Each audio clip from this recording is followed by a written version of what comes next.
Nagising si Albert sa kalabog na narinig niya galing sa kabilang unit.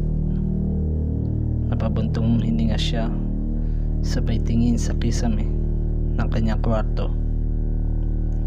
2 araw pa lamang ang nakakalipas nang lumipat siya sa kanyang bagong apartment. Si Albert, isang fresh college graduate, tubong Bulacan, ay napagdesisyonan na maghanap ng maupahan na malapit ang lokasyon sa kanyang trabaho sa Makati. Sa kanyang paghahanap online, nakita niya isang apartment building na malapit lang sa kanyang trabaho, kaya kagad siya tumungo dito at nag-inquire sa nasabing apartment building. Nang nakita na niya ang apartment, ay kagad siya nagtungo sa loob para makausap ang namamahala dito. Kumatok siya sa pinto at pinagbuksan siya ng isang may katandaang lalaki na sa tingin niya ay nasa 50 hanggang 60 na ang edad. Nagtanong siya dito, nakita ko po online itong apartment niyo, kaya sumadya ako dito para mag-inquire. Sumagot naman ang lalaki at sinabi na siya ang namamahala ng building. Nagpakilala na ang lalaki na si Mang Eddie at nagpakilala din si Albert dito. Sinabi nito na 3 palapag ang apartment building at 5 unit ang bawat palapag. Ang una at ang pangalawang palapag ay puno na ng nangungupahan, kaya sa pangatlong palapag na lamang meron bakante. Kagad tinungo ni Albert at Mang Eddie ang pangatlong palapag para makita ni Albert ang mga bakanting unit. Sa unang unit ng malapit sa hagdan ay may nangungupahan ng isang pamilya, kaya tiningnan niya ang pangalawang unit, ngunit di niya nagustuhan dahil may sira na kisame nito sa banyo. Kaya nagtungo sila sa pangatlong unit. Kahit medyo maalikabok na dito, mas maganda naman at maayos ang kalagayan ng unit kesa sa una niyang tiningnan. Idagdag pa ang bintana nito na tanaw ang magandang skyline ng Makati. Kaya nasabi niya kay Mang Eddie na kukunin niya ito. Nagpaalam na muna si Mang Eddie sa kanya dahil may kukunin lang to sa baba. Habang naglalakad-lakad si Albert sa loob ng unit at tinitingnan ang kabuuan nito, ay may narinig siya na pagbukas ng pinto na galing sa kabilang unit. Kaya napalabas siya para kumustahin at kilalanin ang katabi niyang unit. Pagkalabas niya ay may nakita siya isang magandang babae. Maputi at maamo ang mukha nito. Nakita niya na may hawak itong walis. Mukhang naglilinis ng bahay. Nang lalapitan na sana niya, bigla itong pumasok sa loob, kaya di na niya nagawang magpakilala. Nang siya ay bumaling pababa ng hagdan pasundan si Mang Eddie, ay bigla siyang kinalibutan nang makita niya na medyo nakabukas ang pinto ng unang unit at may nakasilip dito. Unti-unti siya naglakad para lapitan ito nang bigla itong nagsara ng pinto ng padabog. Binalot ng kilabot si Albert dahil sa nangyari, kaya kagad siya bumaba ng hagdan patungo kay Mang Eddie. Nang magkasundo sila ni Mang Eddie sa presyo ng pag-upa, ay sinabi niya lang lilipat siya dito kinabukasan. Sumunod na araw nga ay lumipat na si Albert sa kanyang bagong apartment. Naglinis na muna siya dito at pagkatapos ay tsaka niya iniayos ang kanyang mga dalang gamit. Dahil sa sobrang pagod ay nakatulog siya sa sopa sa Sa kanyang panaginip, nakikita niya ang kanyang unit nang biglang may pumasok na malaking lalaki at bigla siyang sinakal nito. Kita niya ang galit sa mga mata ng lalaki habang siya ay sinasakal. Pilit siyang nagpupumiglas mula dito nang bigla siyang magising na habol ang hininga. Nang siya ay magising, siya ay nagpasalamat na panaginip lang pala ang lahat. Kagad siya bumangon at naghilamos habang nakatingin sa salamin ng kanyang banyo. Nasabi sa sarili na ang weird ng panaginip niya na yun.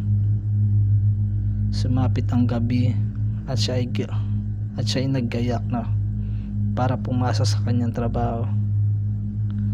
Pagbukas niya ng pinto at habang nilalak niya ito, ay lumabas naman ang babae sa katabi niyang unit. Bumati siya dito ng magandang gabi at nagpakilala. Ako nga pala si Albert, bagong lipat lang ako dito. Nagpakilala din ng babae. Ako nga pala si Rika, sabi abot ng kamay nito. Napako siya sa magandang ngiti nito sa kanya, kaya di niya naabot ang kamay nito. Nang kumaway ito sa kanyang harapan, biglang bumalik ang kanyang ulirat dahil sa ginawa ng babae. Dahil dito humingi siya ng tawad kay Rika. Tinanong niya ito kung may iba siyang kasama sa unit at sinabi ng babae na kaming dalawa lang ng asawa ko ang nakatira dito. Sa narinig ni Albert, nakaramdam siya ng kalungkutan nang malaman niya na may asawa na naturang ginang. Kagad siya nagpaalam dito at sinabi na, sige, una na ako, may trabaho pa kasi ako eh. Habang papasok ng trabaho, ay di mapigilan ni Albert ang manghinayang na isipin na may asawa na pala si Rika. Sumapit na ang umaga at papauwi na si Albert galing sa kanyang trabaho. Nang siya ay makarating sa kanyang unit, ay kagad siya naghanda ng makakain. Habang siya ay kumakain, ay nakarinig siya ng kalabog. Pinakinggan mabuti ni Albert kung saan ito nanggagaling. Ang kanyang napagtanto na galing ito sa unit nila Rika. Lumabas siya para kumustahin ang kapitbahay. Nang makita niya ito nasa labas at tila malalim ang iniisip habang nakatanaw sa labas ng building. Lalapitan niya sana ito para kamustahin at tanungin kung ano ang ingay na narinig niya galing sa unit nito. Nang biglang may narinig siya na yapak ng mga paa na nanggagaling sa hagdan. Kaya siya ay napabalikwas dito. Nakita niya ang isang lalaki na paakyat na hagdan at napatitig siya dito dahil ngayon lang niya nakita ang lalaking ito. Nang tuluyan ng makakyat ang lalaki ay nagkatitigan sila nito at tila nagulat sa kanya, kaya siya ay nagpakilala. Ako nga pala si Albert, bagong lipat dito sa pangatlong unit. Ngunit imbis makipagkilala din ay di siya pinansin nito at pumasok sa unang unit at pinagsarahan siya ng pinto. Kaya nasabi na lang niya sa sarili na suplado naman ng kapay-bahay ko na to. Babalikan niya sana si Rika para kamustahin. Ng pagbalik ng kanyang paningin ay wala na ito, kaya siya ay pumasok na rin ng kanyang unit. Pagkatapos niya kumain at mamahinga ay napagpasya niya na matulog na muna. Lumalim na ang kanyang pagtulog nang biglang may pumasok na malaking lalaki na naman sa kanyang unit at galit na galit na siya ay pinagsusuntok. Gustuhin man niya na lumaban dito ay di niya magawa dahil sa bugbog na binigay sa kanya at malakas ito. Tinatanong niya kung sino ito at bakit siya binubugbog, pero puro mura at salitang papatayin kita ang lumalabas sa mga salita dito. Habang siya ay nangihina ay bigla siya sinakal nito. Sobrang kaba at takot ang nararamdaman ni Albert. Dahil sa pagsakal sa kanya nito ay tila malalagutan na siya ng hininga nang biglang nagising siya. Habol hininga siyang bumangon na nanginginig ang buong katawan. Buti lang kanyang pawis. Sa kanyang paggising, siya ay nagpasalamat at iyon ay isa lang masamang panaginip. Pagtingin niya sa orasan ay pasado 1:00 na ng tanghali, kaya naisip niya na maggayak na ng kanyang makakain. Dahil sa sama ng kanyang panaginip ay nawalan siya ng ganang magluto, kaya napagpasyahan ni Albert na makabili na lang ng makakain sa labas dahil malapit lang naman ang kanilang apartment building sa isang fast food restaurant. Sa paglabas niya ng kanyang unit, nakita niya si Rica nagwawalis sa labas, kaya kagad niya binati ito. "Magandang tanghali, Rica." Napatingin sa kanya ito at binigyan siya ng isang matamis na ngiti. Di mapigilan ni Albert na masabi sa sarili na napakaganda naman talaga niya. Balak niya sana alukin ito na baka may gusto itong ipabili sa labas, nang bigla siyang may narinig na sumigaw na lalaki sa loob ng unit nila Rica. Napatingin si Rica sa kanya at sinabi na, sige, pasok lang muna ako." Napabuntong hininga na lang si Albert. Ang pagbalik niya, nakita niya uli ang lalaki sa unang unit. Iiling-iling lang ito na pumasok sa loob. Di na lang pinansin ni Albert, kaya dumiretso na siya sa hagdan pababa at bumili na kanyang makakain.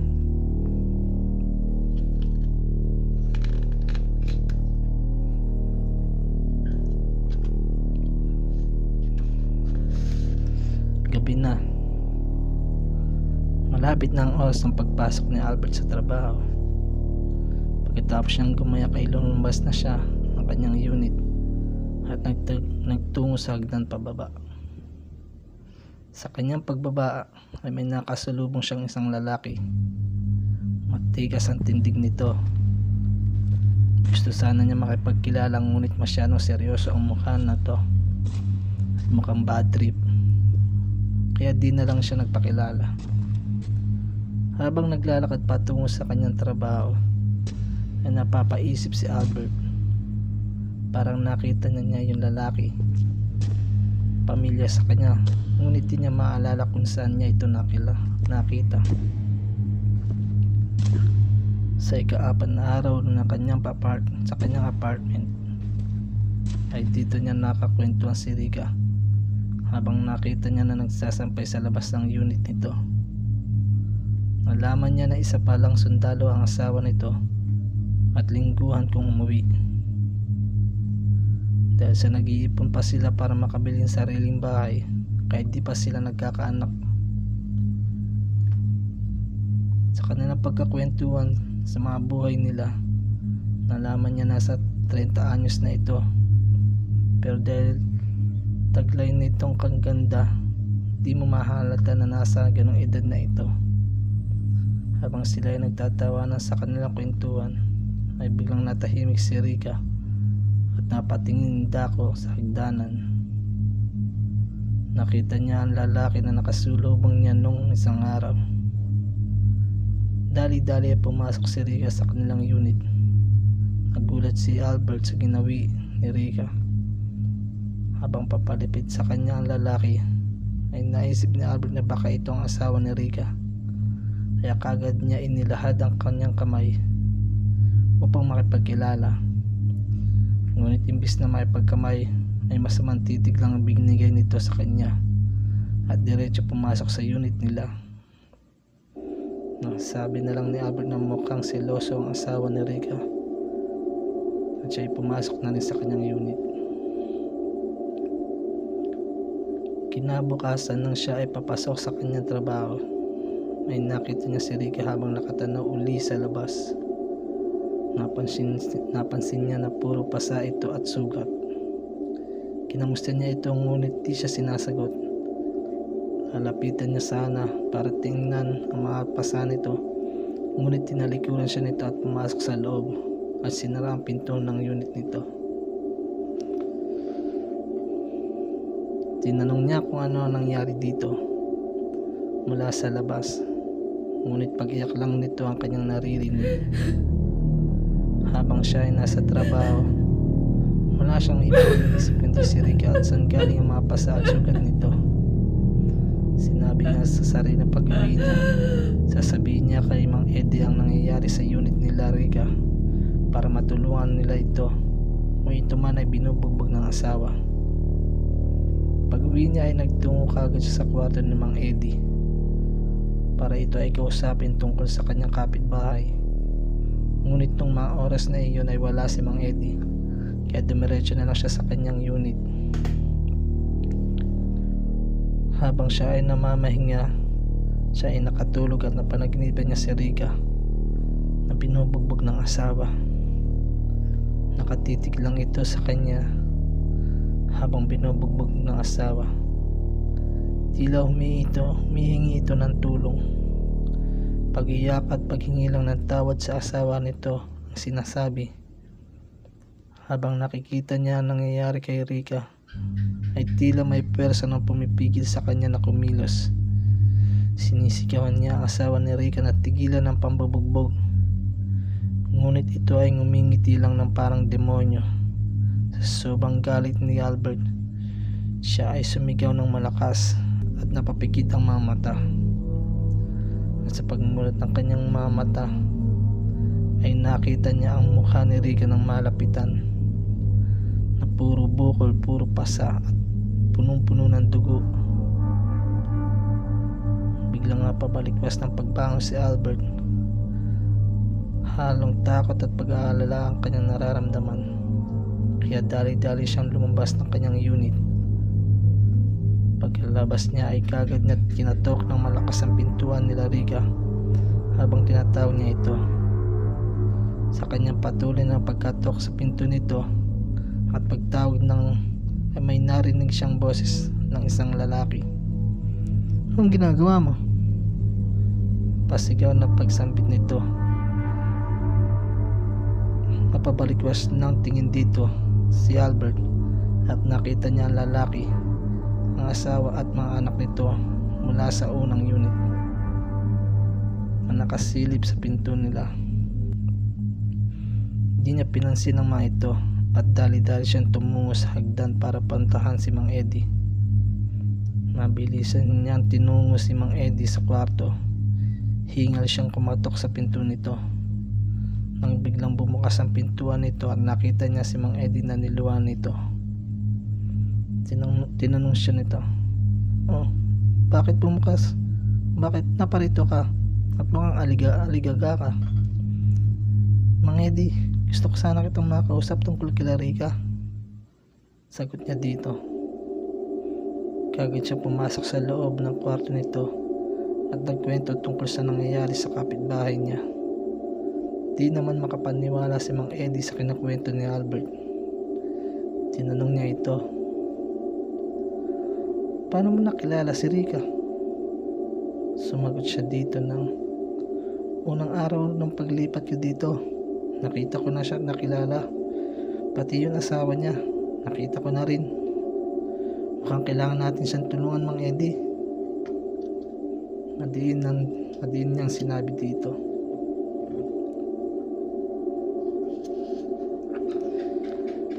"Binubugbog si Rica ng asawa niya," sambit ni Albert.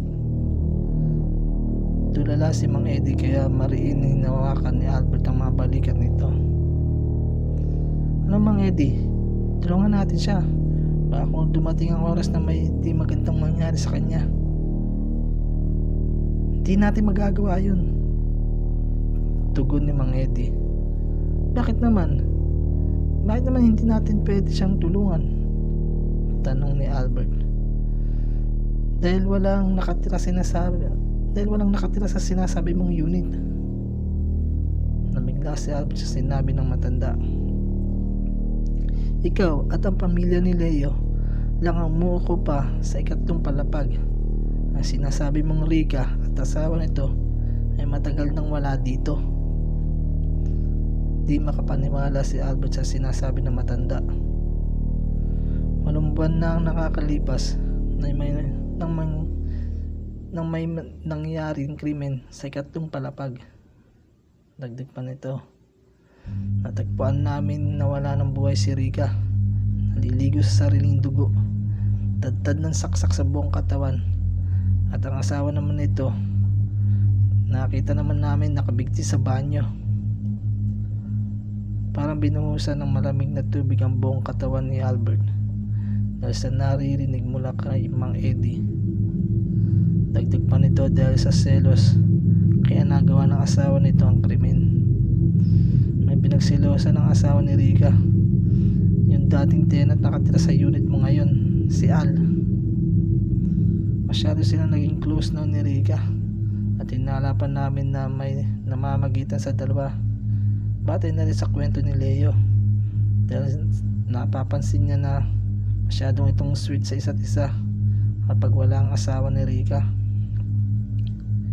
Isang gabi, nakarinig kami ng komosyon na nanggagaling sa ikatlong palapag. Nang pinuntahan namin, nakita namin ang asawa ni Rica na nagwawala habang umiiyak si Rica. Pilit namin pinakalma ito at kumalma naman, ngunit tayo magkwento kung ano ang problema, kaya hinayaan na namin. Si Al naman, mismo nung gabi na yon, nagpaalam sa akin na aalis na sa kanyang unit. Akala namin okay na ang lahat hanggang kinabukasan, nang iabot ko sana ang mga bill na kuryente at tubig sa kanila, ay tumambad sa akin mga kalunos-lunos na kanilang kalagayan. Di maipaliwanag ni Albert ang kanyang nararamdaman. Tila siya ay nananaginip. Di niya maisip na isang kaluluwa na lang ang kanyang nakikita at nakakausap. Kinabukasan, napagpasyahan niya na umalis na sa kanyang apartment. Sa kanyang paglabas sa apartment building, pinagmasdan niya kabuuan nito at tumingin sa ikatlong palapag at nag-usal ng dasal na sana makahanap na nakapayapaan ang kaluluwa ni Rica.